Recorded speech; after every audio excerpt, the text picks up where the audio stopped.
Question 251. Escrow instructions are: A. A unilateral contract, a promise by the escrow agent to use his best efforts to close the transaction. B.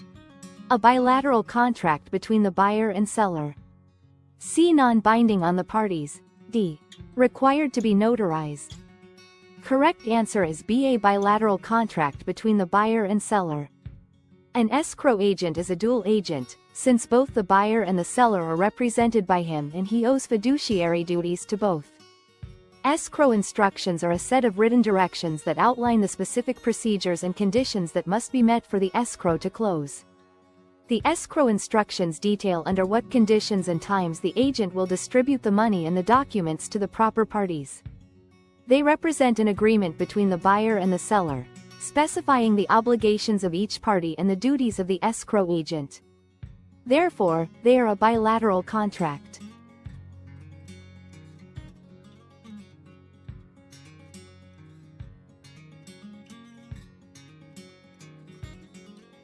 Question 252. Which of the following parties to an agreement may not seek specific performance from the other party? A. Vendor from vendee. B. Broker seeking a commission from his principal. C. Purchaser from a property seller. D. Buyer of art from a gallery. Correct answer is B. Broker seeking a commission from his principal. Specific performance is a legal remedy that requires a party to fulfill the terms of a contract, rather than paying monetary damages. It is typically used in real estate transactions because land is considered unique. It is also used when the item is also considered unique, such as art. A vendor, seller, can seek specific performance if the vendee, buyer, fails to complete the purchase of real estate. A purchaser, buyer, can seek specific performance if the seller fails to transfer title to the real estate. Because art is seen as unique, a buyer can seek specific performance. A broker's claim for commission is typically a claim for monetary damages. Courts generally do not order specific performance to force a principal to pay a commission. The broker's remedy is to sue for the money owed.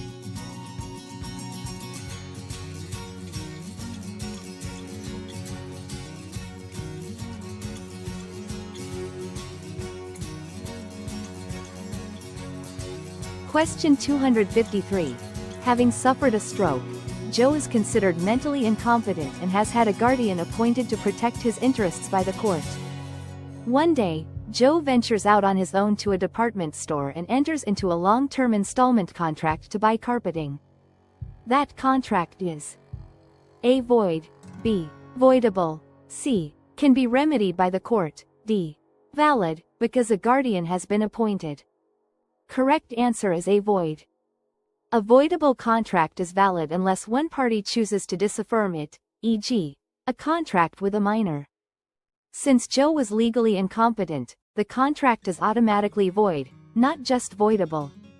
Because the contract is void from the beginning, there's nothing for the court to remedy. The contract simply doesn't exist in the eyes of the law.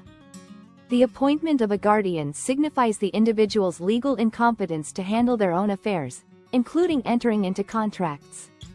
The guardian, not the incompetent person, has the legal authority to enter into contracts on their behalf. Therefore, the contract is not valid. A contract entered into by a person who has been legally declared incompetent is void. This means the contract has no legal effect from the moment it was created. Because Joe had a guardian appointed by the court, he was legally deemed incompetent to enter into contracts on his own. Therefore, the carpeting contract is void. Question 254. Defeasible estates include the: A. Fee simple determinable. B. Fee simple. C. Fee simple subject to a condition subsequent. D. Both A and C. Correct answer is D. Both A and C. A defeasible estate is created when a grantor includes a condition in the deed of a fee simple estate. Upon the happening of a certain event, the estate may become void or voidable.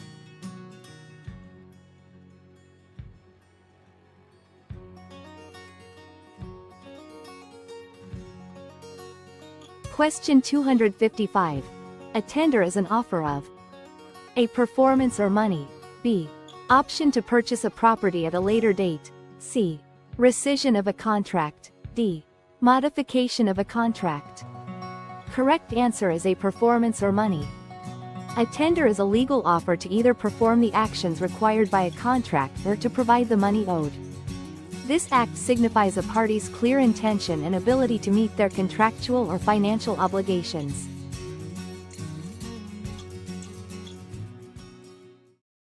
Question 256. If a homestead exemption is recorded after a legal action has started, the exemption is A. Void, B. Valid, C. Unenforceable, D. Enforceable, if the legal claims is for less than $7,000. Correct answer is B. Valid. In California, the homestead exemption provides protection against after-recorded judgments, even if the exemption is recorded after a legal action has begun. This means that even if a lawsuit is already in progress, recording the homestead exemption can still protect the homeowner's equity from subsequent judgment liens.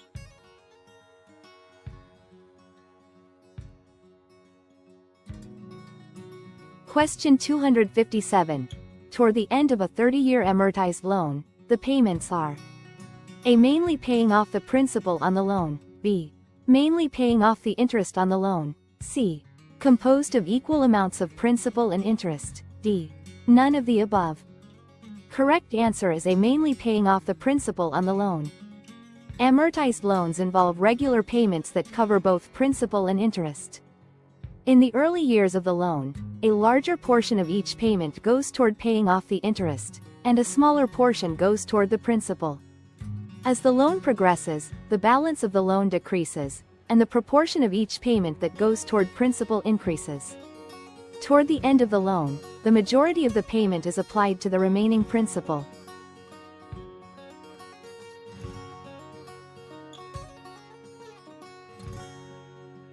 Question 258.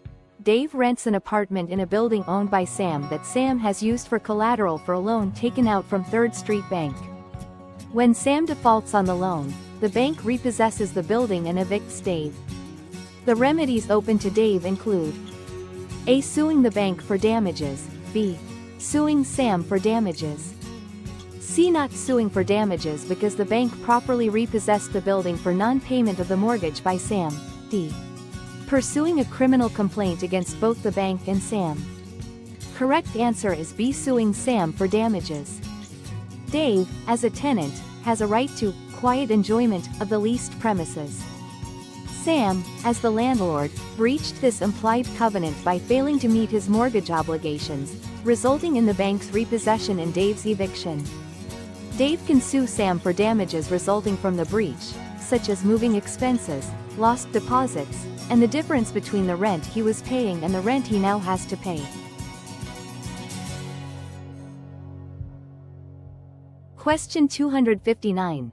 The opposite of commingling of trust funds by a real estate licensee would be A. Losing trust funds, B. Investing trust funds, C. Segregating trust funds, D. Conveying trust funds to a trustor. Correct answer is C. Segregating trust funds. Commingling refers to the illegal act of mixing personal funds with client trust funds. Segregating means keeping client trust funds separate from personal funds, which is the proper and legal way to handle them.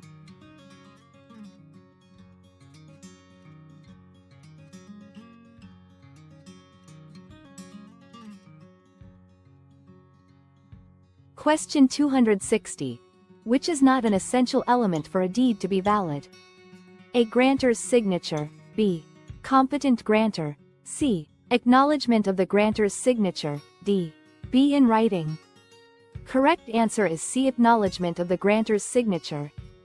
For a deed to be valid and legally effective between the grantor, seller, and the grantee, buyer, it generally needs to include a competent grantor, someone legally capable of conveying property, a grantee, someone capable of receiving property, a written instrument, the deed itself, words of conveyance, a clear statement of intent to transfer ownership, an adequate description of the property, the grantor's signature, delivery and acceptance of the deed. Acknowledgement, notarization, is primarily required for recording a deed in the public records. While recording provides constructive notice and other benefits, it is not essential for the deed to be valid between the grantor and grantee. Therefore, a deed is valid without acknowledgement.